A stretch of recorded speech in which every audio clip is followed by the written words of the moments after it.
दोस्तों, लालच की वजह से बहुत अच्छा अवसर हमारे हाथ से निकल सकता है। इस संबंध में एक लोक कथा प्रचलित है। कथा के अनुसार पुराने समय में एक बूढ़ा 3 गठरियाँ लेकर रास्ते में खड़ा था। बूढ़ा ने एक लड़के से कहा, बेटा क्या तुम मेरी मदद कर सकते हो? मेरी एक गठरी बहुत भारी है, इसे मेरे गांव तक पहुंचा दो, मैं तुम्हें स्वर्ण मुद्राएं दूंगा। लड़के ने कहा कि मैं आपकी मदद करने के लिए तैयार हूँ। लड़के ने एक गठरी उठा ली, वो बहुत भारी थी। लड़के ने वृद्ध से कहा कि बाबा इसमें क्या है? बूढ़े ने धीरे से जवाब दिया कि इसमें सिक्के हैं। लड़का सोचने लगा कि इतने सारे सिक्के, लेकिन मुझे इनसे क्या करना है? मैं बेईमानी नहीं करूँगा। दोनों आगे बढ़ते रहे। कुछ देर बाद वे एक नदी के किनारे पहुँच गए। उन्हें नदी पार करनी थी। लड़का नदी में उतर गया, लेकिन बूढ़ा किनारे पर ही खड़ा था। बूढ़ा ने कहा, मैं नदी में गठरियाँ उठाकर चल नहीं सकता, क्या तुम मेरी एक और गठरी उठा सकते हो? लड़के ने हाँ कर दी। बूढ़े ने कहा कि तुम ये गठरियाँ लेकर भाग तो नहीं जाओगे, क्योंकि दूसरी गठरी में चांदी के सिक्के हैं। लड़के ने कहा कि क्या मैं आपको चोर दिखता हूँ? मैं एक ईमानदार इंसान हूँ, मुझे धन का लालच नहीं है। अब लड़के के 2 गठरियाँ हो गयी। दोनों आगे बढ़ने लगे। कुछ देर बाद एक पहाड़ी आई। बूढ़े ने कहा कि बेटा मेरी ये तीसरी गठरी भी तुम ही ले लो, लेकिन भागना मत, क्योंकि इसमें सोने के सिक्के हैं। लड़के ने कहा, आप चिंता ना करें, मैं लालची नहीं हूँ। बूढ़े ने तीसरी गठरी भी उस लड़के को दे दी। अब वो लड़का तेजी से चलने लगा। बूढ़ा काफी पीछे रह गया। लड़के ने सोचा कि अगर मैं ये तीनों गठरियाँ लेकर भाग जाऊंगा तो मेरी गरीबी खत्म हो जाएगी। बूढ़ा तो मुझे पकड़ ही नहीं पाएगा। ये सोचकर वह तीनों गठरियाँ लेकर भाग गया। लड़के ने घर पहुंचकर गठरियाँ खोली तो उसमें मिट्टी के सिक्के थे। ये देखकर वो हैरान हो गया। उसने सोचा कि उस बूढ़े ने मुझसे झूठ क्यों बोला। तभी उसे सिक्कों के साथ एक चिट्ठी भी मिली। चिट्ठी में लिखा था कि ये पूरा नाटक इस राज्य के खजाने की सुरक्षा के लिए एक ईमानदार व्यक्ति की खोज के लिए रचा गया है। वह बूढ़ा कोई और नहीं बल्कि इस राज्य के राजा है। अगर तुम ईमानदार रहते तो तुम्हें मंत्री पद मिलता और राजा के मान सम्मान भी। व्यक्ति को अपनी गलती पर पछतावा होने लगा। उसने छोटे से लालच में बड़े अवसर को खो दिया। हम भी अक्सर ऐसा ही करते हैं। छोटे लालच में बड़े अवसर को हम खो देते हैं। तो इसीलिए आप अगर ईमानदार रहेंगे तो बड़े अवसर आते रहेंगे। क्या आपने अपने जीवन में बहुत सारे योजनाएं बनाए हैं और आप उस पर काम नहीं कर पाते हैं? क्या आलस और टालने की आदत आपके लक्ष्य के आड़े आ रहे हैं? तो इसे अंत तक जरूर देखें, क्योंकि आज आप जानेंगे 8 ऐसी आदतें जिससे आप अपने आलस को दूर कर सकते हैं। पहला तरीका है दोस्तों, अपनी काम में, अपनी आदतों में छोटे छोटे बदलाव करना। ये याद रखिए कि चीजें कितनी भी बुरी क्यों ना हो, लेकिन वो बेहतर हो सकती है। जैसे आपको किसी नए चीज पर काम करने का समय नहीं मिल रहा है, आसान है, हर रोज बस 10-15 मिनट कम टीवी या मोबाइल देखो, तो आप एक हफ्ते में लगभग 1 से 1.5 घंटे तक बचा सकते हो। इससे आप नए काम के संबंधित कोई न कोई चीज जरूर शुरुआत कर सकते हो। और आप देखोगे कि जैसे जैसे आप काम करते जा रहे हो, आपको और प्रेरणा मिलेगी और आप रोज का आधा घंटा और 1 घंटा बचा पाओगे। इस तरह आप एक दिन में 2 से 3 घंटे निकाल सकते हो। इसी तरह आप रोज केवल 10 से 15 मिनट जल्दी उठकर एक छोटा सा एक्सरसाइज से शुरू कर सकते हो, जो कि आपको पूरे दिन ऊर्जावान महसूस करवाएगा। अगर आपको अपने खाने में बदलाव लाना है तो उसमें केवल आप एक चीज को बदलाव करके धीरे धीरे आप सात्विक भोजन की ओर जा सकते हो। आप इससे जो चाहे वो कर सकते हो। दूसरी, भारत में ये आम बात है, जैसे ही आपने 12वीं पास करी, लोग आपको तरह तरह के सलाहें देने लगते हैं। कोई कहता है कि जो तुम्हें काम अच्छा लगता है वो करो। कोई कहता है कि जिस काम में तुम्हें पैसे ज्यादा मिल रहे हैं वो करो। कोई कहता है कि जिस काम में तुम अच्छे हो वो करो। तो कोई कहता है कि दुनिया को जिस काम की जरूरत है वो करो। सच तो ये है कि अगर आप इनमें से कोई भी काम को चुनते हो तो आप अपने जीवन में कभी भी संतुलन बनाकर नहीं रख पाओगे। तो इसके लिए दुनिया में 4 तरह के काम होते हैं। वो जो आपको पसंद है, वो जिसे आप करने में अच्छे हो, वो जिसमें आपको पैसे अच्छे मिलते हैं और वो जिसकी दुनिया को जरूरत है।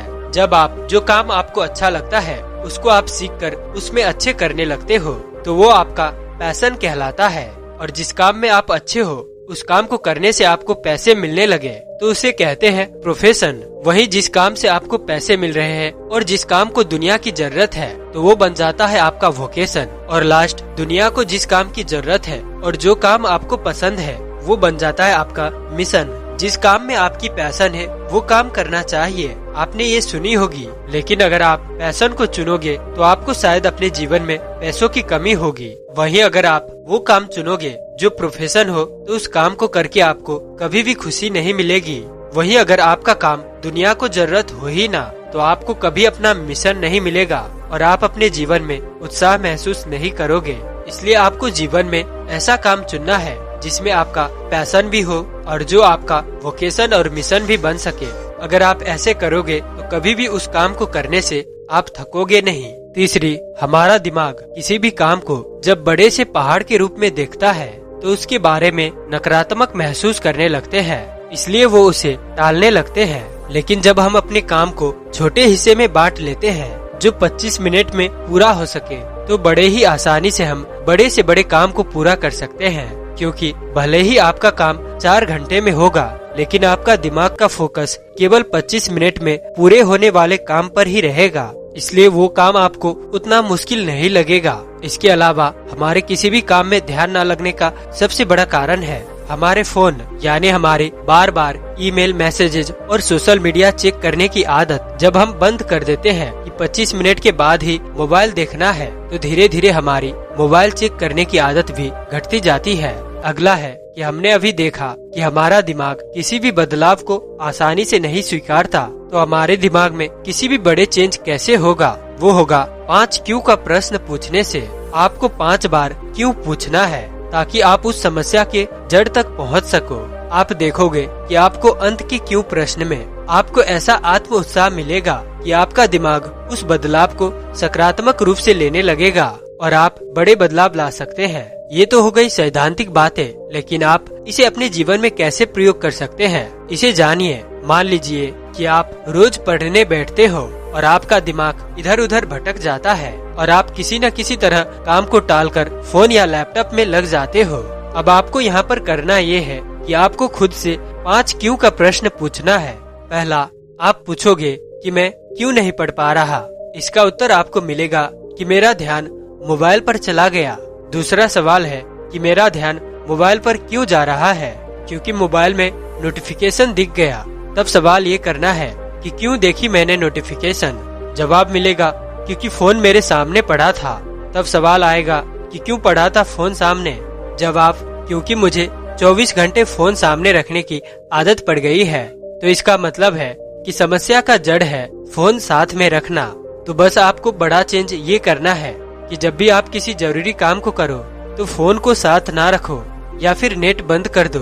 इस तरह आप इस तरीके का इस्तेमाल करके आप अपनी हर समस्या की जड़ को पहचान सकते हो और आप जीवन में बड़ा बदलाव ला सकते हो।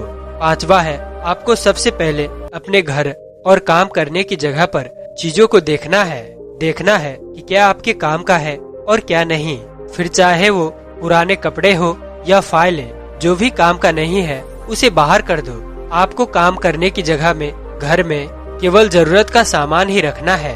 इसके बाद सामान को अच्छे से मिलाकर रखना है। चाहे चाबियां हो, जूते हो, कपड़े हो, चाबी हो, पेन हो, फाइल्स हो, बुक्स हो, वो सही जगह पर रखे होने चाहिए ताकि आपको जिसका काम हो उसे आप तुरंत इस्तेमाल कर सके। साथ ही आपको हमेशा अपने आसपास की चीजें साफ रखनी है। सफाई से एक सकारात्मकता आती है जिससे आपके दिमाग को काम करने के लिए प्रेरणा मिलती है। आप खुद सोचिए कि आपको काम करने की जगह पर सारा सामान जमा जमाया मिल जाए तो इससे आपको बार बार पेन लेने, पेपर लेने, बुक लेने, फाइल लेने या फिर पानी लेने बार बार डेस्क से उठकर जाना नहीं पड़ेगा और आपका काम करने की गति भी बनी रहेगी और आप उस काम को कम समय में ही पूरे कर पाएंगे। 6वां नियम है, कई बार हम अपने काम को तो पूरे जोश से करते हैं लेकिन कुछ समय के बाद ही उस काम से भटक जाते हैं और चीजों को टालने लगते हैं और धीरे धीरे हमें आलस घेर लेती है। ये इसलिए होता है कि रोज हमारे जीवन में कोई न कोई नया काम आ जाता है और सामान्य रूप में हमारा दिमाग सबसे पहले आसान काम को खत्म करने के लिए कहता है, जिसके कारण कई बार हम अपने जरूरी काम को छोड़कर छोटे मोटे आसान काम को करने लग जाते हैं। तो इस तरह आपका दिमाग आसान चीजों को करने के लिए चुनेगा। फिर आप सोचोगे कि यार मैं तो कितना व्यस्त रहता हूँ, मुझे तो जरूरी काम करने के लिए समय मिलता ही नहीं। लेकिन ये सच नहीं है। आप चाहते तो उन आसान कामों को टालकर अपने जरूरी काम को पूरा कर सकते थे और इसके लिए आपको हर दिन के सबसे जरूरी 3 काम को लिख लेना है। उन 3 कामों में से सबसे जरूरी काम को A नंबर देना है और दूसरा सबसे जरूरी काम को B नंबर देना है और तीसरी सबसे जरूरी काम को C नंबर देना है और दिन के खत्म होने तक इन तीनों काम को पूरे करने हैं। अगर आप इस तरह करते हैं तो आप छोटे आसान से कामों में नहीं उलझेंगे और आपका दिन का समय जरूरी काम में ही लगेगा। और साथ ही आपको रोज 10 मिनट एक जगह बैठना है और अपने आते जाते सांसों पर ध्यान देना है, अपने विचारों पर ध्यान देना है। अपने विचारों से लड़ना नहीं है, उनके पीछे भागना नहीं है, उनसे तर्क नहीं करना है। जैसे कि मान लीजिए आप एक सड़क के किनारे में बैठे हैं और सड़क में गाड़ियाँ आ रही है जा रही है। आप उस गाड़ियों के पीछे भागोगे नहीं, आप बस उसे देखोगे। इसी तरह से अपने विचारों को देखना है, उनके पीछे भागना नहीं है। ऐसा करते करते आप कुछ दिनों बाद एक अलग ही ऊर्जा को महसूस करोगे, जिससे आपका आलस दूर होगी और दिमाग भी शांत रहेगा। दुनिया का 80% सफल लोग इस तकनीक का इस्तेमाल करते हैं, तो आप भी इसे आज से ही प्रयास करना शुरू करें। और 8वीं आखिरी है अपने काम में श्रेष्ठता हासिल करना। चाहे आप किसी भी क्षेत्र में हो, अगर आप अपने काम को केवल काम नहीं बल्कि उसे अपने आध्यात्मिक और सामाजिक जिम्मेवारी मानकर करते हैं, तो आप केवल उसमें सफलता नहीं बल्कि श्रेष्ठता प्राप्त करेंगे।